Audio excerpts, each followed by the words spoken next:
Designz. ഞാൻ അസ്ന നസ്രെ. ഇന്ന് ഞാനൊരു ദുപ്പട്ട വർക്കിന്റെ ഡിസൈൻ ആയിട്ടാണ് വന്നിരിക്കുന്നത്. ഞാൻ ഇന്നൊരു ദുപ്പട്ട വർക്ക് ചുരിദാർ സെറ്റ് വാങ്ങിച്ചപ്പോൾ എനിക്കൊരു ദുപ്പട്ട കിട്ടിയിരുന്നു. അത് ഇച്ചിരി കൂടി മോഡിഫൈ ചെയ്ത് ഇച്ചിരി ഡിസൈൻസ് ഒക്കെ ഇൻക്ലൂഡ് ചെയ്ത് ഞാനൊരു ദുപ്പട്ടയിൽ ഡിസൈൻ ചെയ്തിട്ടുണ്ടായിരുന്നു. അപ്പോൾ ആ ദുപ്പട്ട ഡിസൈനാണ് ഞാൻ ഇന്നിവിടെ കാട്ടുന്നത്. ഇതാണ് അപ്പോൾ ഷോള്. ഞാനിപ്പോൾ ഷോപ്പിൽ നിന്ന് വാങ്ങിച്ചപ്പോൾ ഈ ലേസ് വർക്ക് ഒന്നും ഉണ്ടായിരുന്നില്ല. എനിക്ക് ഇതൊരു പ്ലെയിൻ ബോർഡർ വൈറ്റ് ബോർഡർ ആയിട്ടാണ് എനിക്ക് ഷോള് ദുപ്പട്ട കിട്ടിയത്. എനിക്കത് അത്ര ഇഷ്ടപ്പെട്ടില്ല. അപ്പം ഞാൻ ഇതിൽ മൊത്തം ലേസ് ബോർഡർ ചേഞ്ച് ചെയ്തിട്ട് മൊത്തം ലേസ് ഒക്കെ വെച്ചു. നമുക്ക് ഷോള് കിട്ടിയപ്പോൾ എനിക്ക് ഒരു ഡിസൈൻ മാത്രമേ ഉണ്ടായിരുന്നുള്ളൂ. ഈ ഒരു ഡിസൈൻ മാത്രമേ ഉണ്ടായിരുന്നുള്ളൂ, ഈ ടോപ്പിലത്തെ ഡിസൈൻ.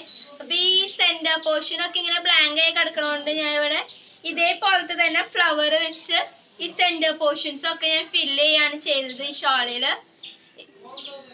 നമുക്ക് ഈ ലേസ് ഒക്കെ ഇങ്ങനെ ഷോപ്സിൽ നിന്ന് വാങ്ങിക്കാൻ കിട്ടും. നമുക്കിപ്പോൾ ഏതെങ്കിലും ഒരു സ്റ്റിച്ചിങ് മെറ്റീരിയലിന്റെ ഷോപ്പിലൊക്കെ നമുക്ക് പോയി ഇങ്ങനത്തെ ലേസുകളൊക്കെ നമുക്ക് പർച്ചേസ് ചെയ്യാൻ പറ്റും. നമുക്കിപ്പോൾ ഞാനിപ്പോൾ ഈ വൈറ്റ് ഇവിടെ ഈ ഡിസൈൻ വന്നതുകൊണ്ടാണ് വൈറ്റ് തന്നെ ചൂസ് ചെയ്തത്.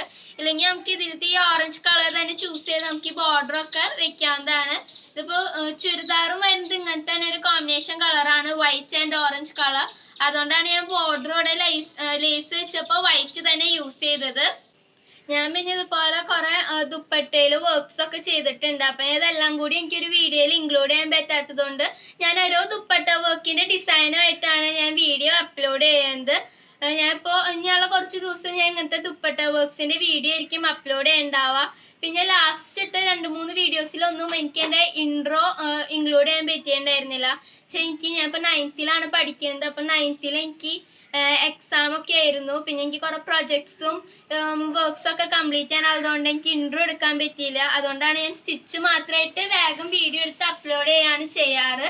പിന്നെ എൻ്റെ ഈ വീഡിയോ കുറച്ച് ഞാൻ ഒരു ഷോള് മാത്രമായിട്ട് കാട്ടുന്നതുകൊണ്ട് വീഡിയോയ്ക്ക് അധികം ലെങ്ത് ഒന്നുമില്ല. അതുകൊണ്ട് സ്കിപ്പ് ചെയ്യാണ്ട് വീഡിയോ ലാസ്റ്റ് വരെ വീഡിയോ കാണാം. പിന്നെ ഇപ്പോഴും എൻ്റെ വീഡിയോസ് കുറെ ആൾക്കാർ സബ്സ്ക്രൈബ് ചെയ്യാണ്ട് വീഡിയോസ് കാണുന്നുണ്ട്. ആരൊക്കെ എൻ്റെ ചാനലൊന്ന് സബ്സ്ക്രൈബ് ചെയ്ത് തൊട്ടടുത്തുള്ള ബെല്ലൈക്കണിൽ ഓൾ എന്ന ഓപ്ഷൻ എനേബിൾ ചെയ്യും വേണം. എന്നാലാണ് ഞാൻ എൻ്റെ വീഡിയോസിനൊക്കെ നിങ്ങൾക്കൊരു നോട്ടിഫിക്കേഷൻ വരുള്ളൂ, ഇല്ലെങ്കിൽ നോട്ടിഫിക്കേഷൻ വരില്ല.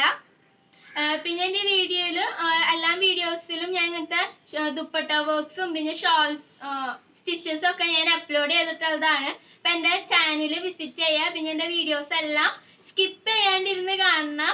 അധികം ലെങ്തി ഒന്നുമല്ല എൻ്റെ വീഡിയോ. അതുകൊണ്ട് സ്കിപ്പ് ചെയ്യാണ്ടിരുന്ന് കണ്ടിട്ട് നിങ്ങൾ ഞാൻ ചെയ്യുന്ന സ്റ്റിച്ചസ് ഒക്കെ ഒന്ന് ചെയ്ത് നോക്കിയിട്ട് നിങ്ങളുടെ അഭിപ്രായങ്ങളൊക്കെ കമൻറ്റ് ചെയ്യണം. പിന്നെ ഞാൻ ചെയ്യുന്ന ദുപ്പട്ട വർക്ക്സ് ഒക്കെ ഇഷ്ടപ്പെട്ടെങ്കിൽ എന്തായാലും നിങ്ങൾ കമൻറ്റ് ബോക്സിൽ ഒന്ന് പറയണം. എൻ്റെ വീഡിയോ ലൈക്ക് ചെയ്യണം. പിന്നെ നിങ്ങൾക്ക് ഈ വീഡിയോ ഇഷ്ടപ്പെട്ടിരുന്നെങ്കിൽ നിങ്ങളുടെ ഫ്രണ്ട്സിനും റിലേറ്റീവ്സിനും ഒക്കെ ഷെയർ ചെയ്ത് മാക്സിമം എൻ്റെ ചാനൽ സപ്പോർട്ട് ചെയ്യാൻ നോക്കാം. ഞാൻ ഇന്നലെയും ഒരു ദുപ്പട്ട വർക്കിന്റെ ഡിസൈൻ തന്നെയാണ് അപ്ലോഡ് ചെയ്തിട്ടുണ്ടായിരുന്നത്. അതിൽ ഞാൻ ചെയിൻ സ്റ്റിച്ച് മാത്രമേ യൂസ് ചെയ്തിട്ടുണ്ടായിരുന്നുള്ളൂ. വേറെ സ്റ്റിച്ചസ് ഒന്നും ഇൻക്ലൂഡ് ചെയ്യാണ്ട് ചെയിൻ സ്റ്റിച്ച് മാത്രം വെച്ചിട്ടാണ് ഞാൻ ഇന്നലെ ചെയ്തത്. അതൊരു ബട്ടർഫ്ലൈന്റെ വിങ്സ് പോലെയൊക്കെ ഫീൽ ചെയ്യുന്ന ടൈപ്പ് ഒരു ഡിസൈൻ ആയിരുന്നു, യെല്ലോയിലും വയലറ്റ് ബോർഡറിലായിട്ടുള്ളത്. ഇന്ന് ഞാൻ പിന്നെ ചെയ്തിരുന്നത് ഒരു ലേസ് വെച്ചിട്ടാണ്, ഫുൾ ലേസ് ആണ് സ്റ്റിച്ച്. പിന്നെ ഞാൻ എൻ്റെ സെന്ററിൽ ഫിൽ ചെയ്തത് ഹാൻഡ് എംബ്രോയിഡറി അല്ല, സ്വിങ് മെഷീൻ വെച്ചിട്ടുള്ള സ്റ്റിച്ചാണ്. അതെനിക്ക് അധികം ടൈമൊന്നും എടുത്തില്ല കംപ്ലീറ്റ് ആക്കാൻ. 2 വീക്സോളം ടൈം എടുത്തുള്ളൂ. പിന്നെ ഞാൻ ലേസ് ചെയ്തത് സ്റ്റിച്ച് ചെയ്ത് വെക്കുകയാണ് ഞാൻ ചെയ്തത്. പിന്നെ നിങ്ങൾക്ക് ഇല്ലെങ്കിൽ ക്ലോത്തിലേക്ക് നമുക്ക് ഗ്ലൂ കിട്ടും. നമ്മുടെ ക്ലോത്തിലേക്ക് സ്റ്റിക്ക് ചെയ്യാൻ പറ്റുന്ന ഗ്ലൂ നമുക്ക് ഷോപ്സിൽ നിന്ന് തന്നെ ഷോപ്പ് ചെയ്യാൻ പറ്റും. അത് വെച്ചായാലും നിങ്ങൾക്ക് ചെയ്യാം. ഞാൻ പിന്നെ ചെയ്തത് സ്റ്റിച്ച് ചെയ്തെടുക്കുകയാണ് ചെയ്തത്. പിന്നെ ഇന്നത്തെ ദുപ്പട്ട വർക്ക് കാണാത്തവർക്ക് ഞാൻ ലിങ്ക് ഡിസ്ക്രിപ്ഷൻ ബോക്സിൽ കൊടുക്കാം. ആ വീഡിയോ ചെന്ന് കണ്ടിട്ട് വരാം. പിന്നെ എൻ്റെ വീഡിയോസിനൊക്കെ നല്ല വ്യൂസ് കിട്ടുന്നുണ്ട്. പക്ഷെ ആരും എൻ്റെ വീഡിയോസ് ലൈക്ക് ചെയ്യണില്ല. അപ്പം മറക്കാണ്ട് എൻ്റെ വീഡിയോസ് ലൈക്ക് ചെയ്യുക. ഇപ്പം തന്നെ ലൈക്ക് ചെയ്തോ, ഇല്ലെങ്കിൽ നിങ്ങൾ മറന്നു പോകും. പിന്നെ സബ്സ്ക്രൈബും ചെയ്യാൻ മറക്കരുത്. സബ്സ്ക്രൈബ് ചെയ്യുമ്പോൾ തൊട്ടടുത്തുള്ള ബെല്ലൈക്കണിൽ ഓൾ എന്ന ഓപ്ഷൻ എനേബിൾ ചെയ്യണമെന്ന് ഞാൻ പറഞ്ഞു. അപ്പം ഇതുപോലത്തെ ദുപ്പട്ട വർക്ക്സ് ഇനിയുള്ള വീഡിയോസ് ഞാൻ ഇടുന്നതാണ്. അപ്പം നിങ്ങൾക്കൊരു നോട്ടിഫിക്കേഷൻ എന്തായാലും വരുന്നതാണ്. അപ്പം ഇതുപോലെ ഒരു അടിപൊളി ദുപ്പട്ട വർക്കും സ്റ്റിച്ചസും ആയിട്ട് ഞാൻ നിങ്ങളിലേക്ക് എത്തുന്നതാണ്. Bye friends.